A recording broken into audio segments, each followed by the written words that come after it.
नमस्कार दोस्तों। जैसा कि आपको पता है, राजनीति विज्ञान का अध्ययन अब हिंदी माध्यम में भी आरंभ हो चुका है। इस वर्ष का जो भी रिजल्ट रहा, उससे काफी एक इनकरेजिंग माहौल है कि आगे आने वाले टाइम में हिंदी मीडियम से सिलेक्टेड लोगों की संख्या में जरूर ही वृद्धि होगी। अभी तक एक अभाव था एक गुणवत्तापूर्ण शिक्षण का, जिसको दूर करने का पूरा पूरा प्रयास यहाँ पर किया जा रहा है। हमने ऑलरेडी क्लास का आरंभ किया और जो क्लासेस हैं हिंदी मीडियम की वो चल ही रही हैं, लेकिन इसके साथ साथ यदि हमें परीक्षा में अच्छे अंक लाने हैं तो उसमें टेस्ट सीरीज का अपना एक महत्व होता है। और शायद ये बताने की जरूरत नहीं है कि राजनीति विज्ञान जैसा विषय, उसमें टेस्ट सीरीज का एक बहुत बड़ा महत्व है। क्यों महत्व है? ये तो अनक्वेश्चनेबल है कि अगर हम यूपीएससी के रिजल्ट्स देखें तो पॉलिटिकल साइंस से ज्यादा रिलायबल अभी ऐसा कोई डिसिप्लिन आपको नहीं दिखेगा। लेकिन उसमें अपने हर विषय के अपने अपने कुछ चुनौतियां होती हैं। तो दो प्रमुख चुनौतियां कही जा सकती हैं।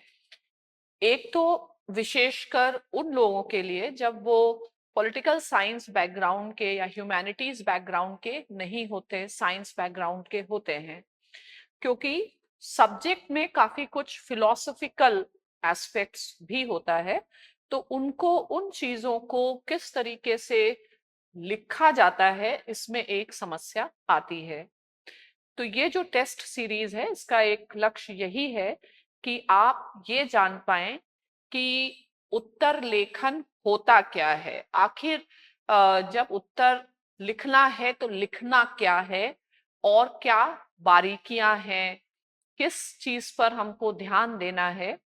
हालांकि मैं ये भी कह सकती हूँ कि जिन लोगों ने राजनीति विज्ञान बीए या एमए के स्तर पर पढ़ा भी होगा, तो वो भी उस तरीके का उत्तर नहीं लिख पाते हैं जिस तरीके का उत्तर सिविल सर्विसेज के लिए चाहिए होता है।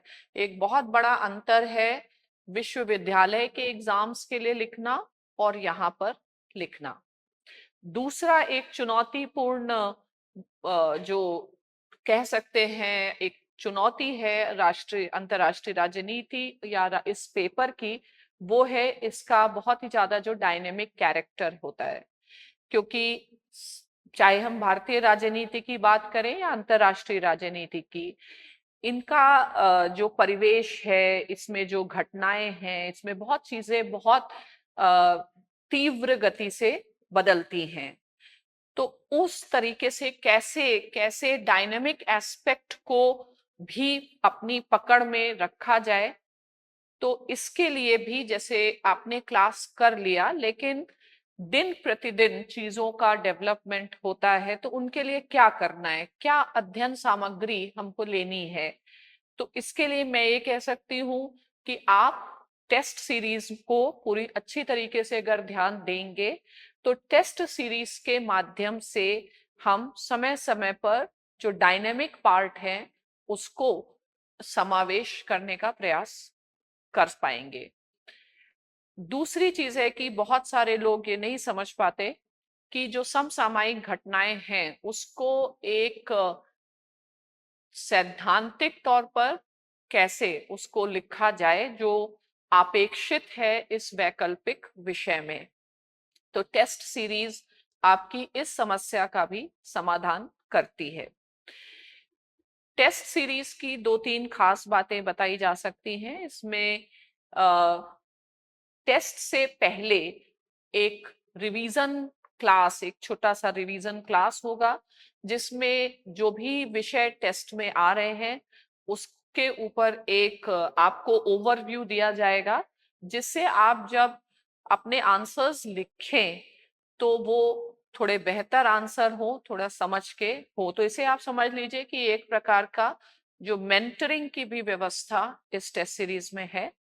तो टेस्ट सीरीज के क्या क्या फीचर्स हैं, क्यों हमें करना चाहिए, हमारे टेस्ट सीरीज कार्यक्रम में क्या क्या होगा, किस तरीके से हम इसको कंडक्ट करेंगे, इसके लिए एक कार्यशाला का आयोजन किया जा रहा है। यहाँ पे आप देख सकते हैं। और कार्यशाला के माध्यम से आप अपनी एक अच्छी रणनीति बना सकते हैं और टेस्ट सीरीज में क्या हम लोग करने वाले हैं, हमें क्या करना चाहिए, इस चीज की जानकारी ले सकते हैं। यहाँ पर आप वेबसाइट पे जाएंगे, आप यहाँ पर रजिस्ट्रेशन कर लीजिए। रजिस्ट्रेशन अनिवार्य है। टेस्ट सीरीज 10 जुलाई को 3 बजे हमारे 25 पूसा रोड पर जो है हमारा प्रेमाइस, वहां पर होगी। तो आप 25 पूसा रोड पे आए, चीजों को समझे और आगे बढ़े। आशा करती हूं कि आप समझ पाए होंगे कार्यशाला का प्रायोजन क्या है और हम किस तरीके से इस विषय को लेकर के अपने जो अंक हैं उसमें वृद्धि कर सकते हैं और जो भी हम चाहते हैं कि हम इस परीक्षा में सफल हों, उसकी तरफ तीव्र कदम बढ़ा सकते हैं।